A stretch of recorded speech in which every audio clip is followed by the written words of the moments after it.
Hi friends. நான் இந்த வயநாடு விஷயமா தான் உங்கள்கிட்ட பேசுகிறதுக்கு இருக்கேன். எனக்கு அந்த சம்பவங்களை ஒன்று ஒன்றா கேட்க கேட்க ஃப்ரெண்ட்ஸு நம்ம உங்கள்கிட்ட ஒரு டிஸ்கஸ் பண்ணலான் இருக்கேன். நான் கேட்குறது உங்கள்கிட்ட சொல்லிக்கிட்டே இருக்கேன். படி கேட்க இஷ்டம் இருக்கிறவங்க கேளுங்க, இல்லாதவங்க அதை விட்டுடுங்க.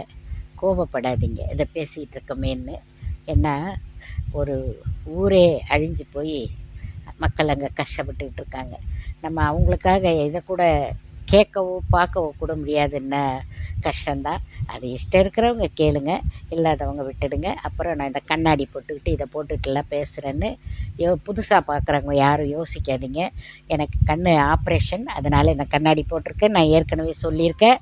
அதே மாதிரி இது எனக்கு சவுண்டுக்காக இதை நான் வச்சுருக்கேன். கிளியராக சவுண்டு கேட்குங்க, உங்களுக்கும் கேட்கணும் எனக்கு கேட்கணுங்கிறதுக்காக நான் இதை வச்சு போட்டிருக்கேன்.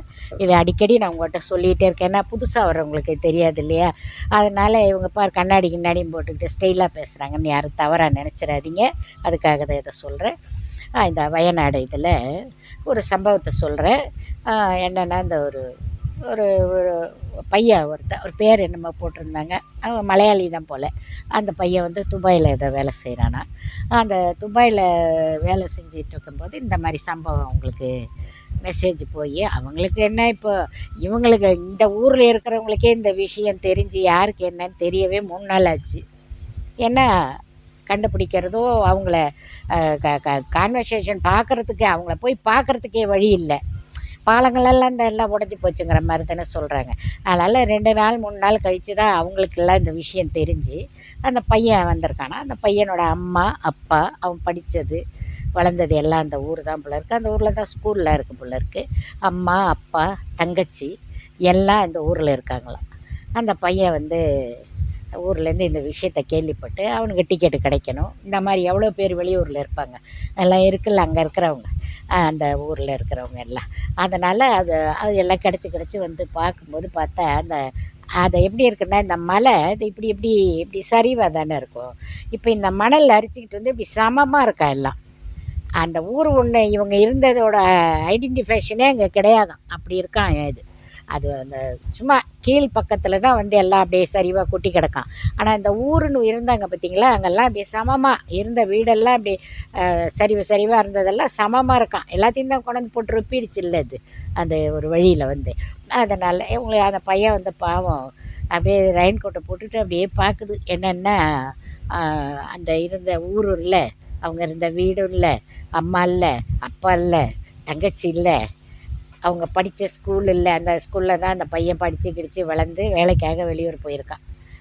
இதை எதுவுமே இல்லைங்கும்போது அந்த பையனோட மனநிலை என்ன கொஞ்சம் யோசிச்சு பாருங்கள். கஷ்டமாக இருக்குது எல்லாமே கேட்குறதுக்கு. இதை நான் என்னால் இப்போ எனக்கு மைண்டே ஒரு மாதிரி இரிட்டேட்டிங்காக இருக்குது. அதாவது நான் கஷ்டம் அவங்களுக்கு தானே வந்தது, நமக்கு என்ன அப்படின்னு ஒரு சிலர் மனசை தேத்திக்கிறாங்க. ஆனால் எங்களால் ஒரு சிலரால் என்ன மாதிரி குணம் இருக்கிறவங்க ஆளுங்களால் அந்த மாதிரி இருக்க முடியாது. அது மாதிரி எல்லோரும் இப்போ எனக்கு தெரிஞ்ச யூடியூப்பில் ஒரு பொண்ணு ஒன்று, அது பேர் எனக்கு தெரில.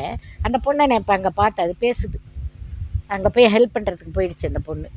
அந்த மாதிரி மனநிலை இருக்கிறவங்கெல்லாம் இருக்காங்க. அதனால் அங்கே இப்போவும் மழை பெஞ்சிட்ருக்கான் அந்த வயநாட்டில். அந்த பொண்ணெல்லாம் அங்கே இருக்குது. அந்த பொண்ணு சொல்லுது, மழை பெய்யுது, நாங்கள் எல்லோரும் ஒரு யூனிட், எல்லோரும் நிறைய பேர் போயிருக்காங்க, யூனிட்டாக போயிருக்கோம்.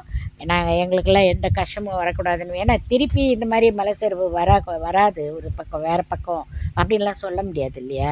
வேண்டிக்கங்க அப்படின்னு சொல்லிச்சு. நானும் சரின்னு மைண்டில் நினச்சிக்கிட்டேன், வேண்டிக்குவோம் அந்த பொண்ணுக்காகன்னு. அந்த மாதிரி மனநிலை எப்படி இருக்கும் அங்கே இருக்கிற. இது ஒருத்தரோட இதை தான் உங்களுக்கு நான் சொல்கிறேன். அடுத்த வீடியோவில் நான் மொத்தமாக சொல்ல வேணான்னு பார்க்குறேன். அடுத்த வீடியோவில் உங்களுக்கு அடுத்த விஷயத்த சொல்கிறேன். ஃப்ரெண்ட்ஸ், தப்பாக நினைக்காதீங்க நான் இதை சொல்கிறேன்னு. நம்மளும் மனிதர்கள் தானே. மனிதர்களுக்கு இந்த கஷ்டங்களை கூட பார்த்தா நம்மளாம் சோறு கூட சாப்பிட மாட்டோம், கேட்குறோம். அவங்களுக்காக மனத்துக்கு கொஞ்சம் நேரம் நம்ம ஹாப்பினஸ் எல்லாம் விட்டுட்டு கொஞ்சம் அவங்களுக்காக கொஞ்சம் அமைதியாக இருக்கலாங்கிற ஒரு இதுதான் எனக்குள்ள. அதனால தான் இதை நான் உங்கள்கிட்ட பேசுகிறேன். ஏன்னா இதெல்லாம் நம்ம மனிதாபிமானத்தோடு நம்மளே இருந்தால் தான் நமக்கு வர்ற கஷ்டங்கள் காத்தா பறக்குங்கிறது ஒரு இது இருக்குது. அதுக்காக சொல்கிறேன். நான் அடுத்த வீடியோவில் அடுத்த நான் லைனாக பேசிக்கிட்டே இருக்கேன். ஒன்று ஒன்றா நீங்கள் கேட்க விருப்பம் இருக்கிறவங்க கேளுங்க. ஓகே.